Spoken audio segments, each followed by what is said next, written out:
Hello, good morning, and welcome to today's episode of Nadya's Identity Files. It's hard to believe that next week will mark the beginning of December, which obviously is the close of a very interesting year. December will also mark the 2-month anniversary of this show, so I want to thank you so much for your viewership and for sticking with me for 2 months. And I want you to know that if at any point you have an idea for a segment, or an idea for a really cool guest, or you just want to reach out about anything at all, feel free to just go to www.wcobm.com, find my show, click on Hollywood, click on my show, and shoot me a message, because I am open to just about everything.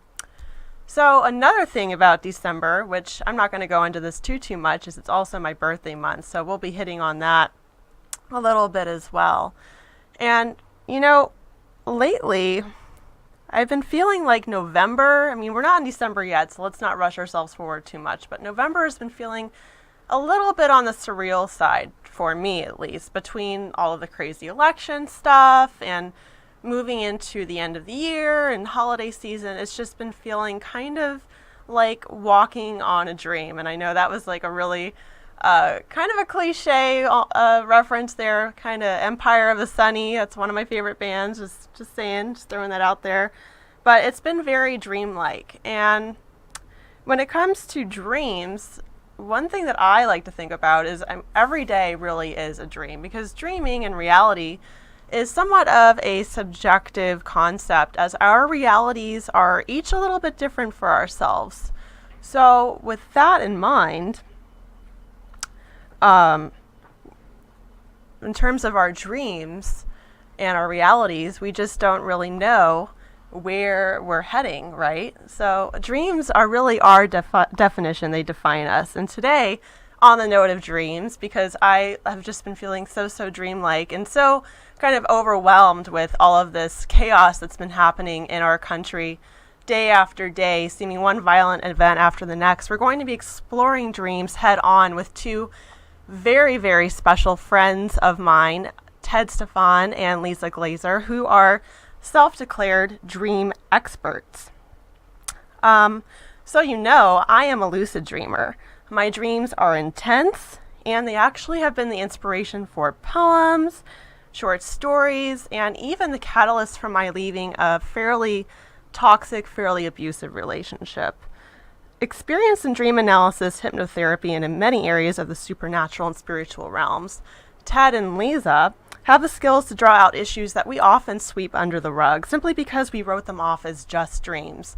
But as I just mentioned, our realities are in many ways dreams unto themselves. So it's really important that we closely examine and think about our dreams and how we can apply them into our everyday life, into our waking lives.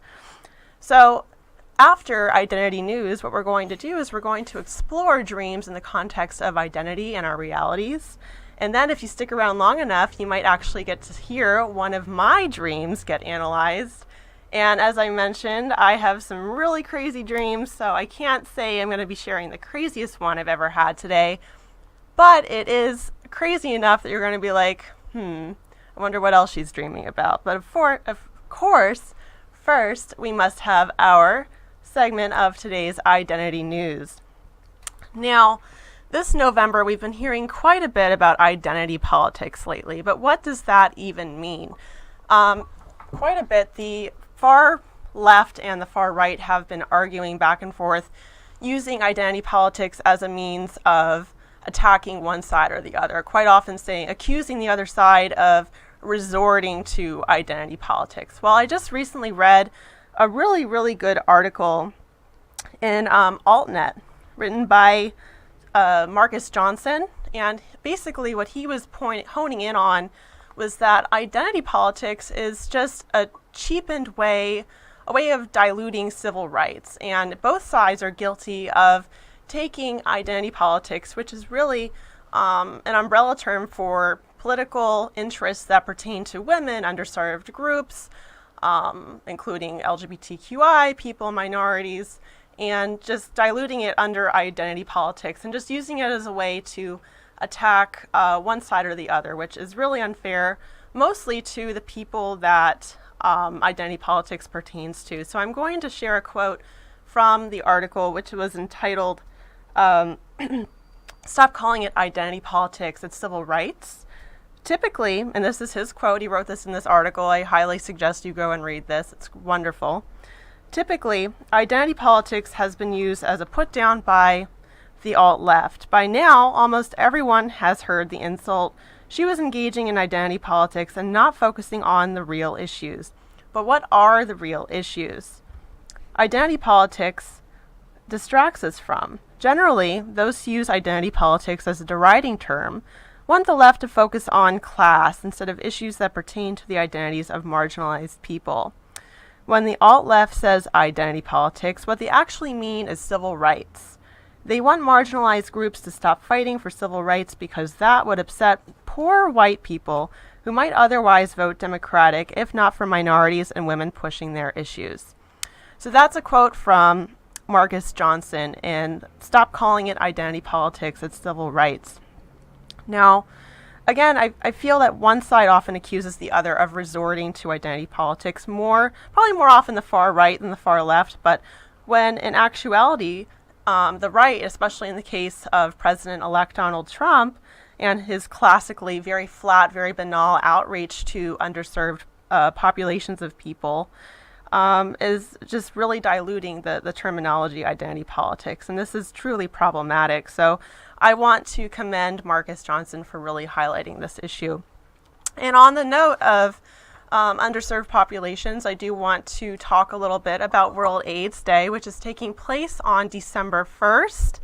World AIDS Day has been happening for quite a few number of years now. I should have gone back and determined how many years it's just been in existence. But if you go to www.aids.gov, you can figure out some really great ways to get involved in community outreach and other modes of outreach to support World AIDS Day. Over the weekend, I saw an amazing play. It was called Shades of Disclosure. It was written and directed by my dear friend Michael Kearns, who you might remember from an earlier segment of Nadya's Identity Files. I think mid-October is when he came on the show. And the play was super encompassing. It was intersectionality at its finest, depicting people from all types of different backgrounds, ages, ethnicities, some of whom were HIV positive themselves, sharing their very own experiences battling the virus. And for others who were not HIV positive, they shared experiences of dealing with close friends, in some cases relatives, lovers, who unfortunately passed away from AIDS. So again, it's really important that we stop stigmatizing people with HIV and AIDS and open our hearts and our minds and educate ourselves. More than anything else, education is what will solve so much stigma and prejudice and bigotry that unfortunately is still poisoning our country today.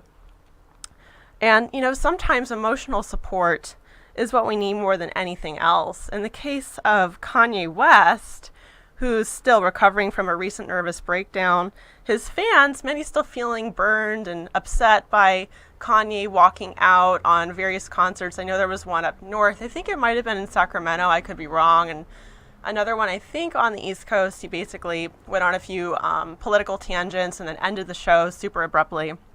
And this, of course, upset concert goers. I believe they got refunds, but even so, it's just not cool. But clearly he's going through something. Maybe it relates to the robbery that happened in Paris. Maybe it relates to the 9-year anniversary of the death of his mother, who passed away in November of 2007. I don't know.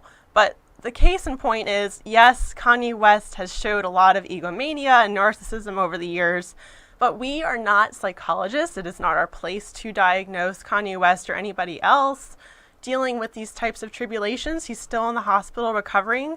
So I suggest getting on board with some of the musicians and celebrities who are reaching out with kind words for Kanye's recovery, and consider doing same, because if you were in this position, I'm sure that you would want that return treatment.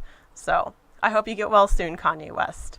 When we come back, we will have the wonderful Ted Stefan and Lisa Glazer of the Dream Experts Academy.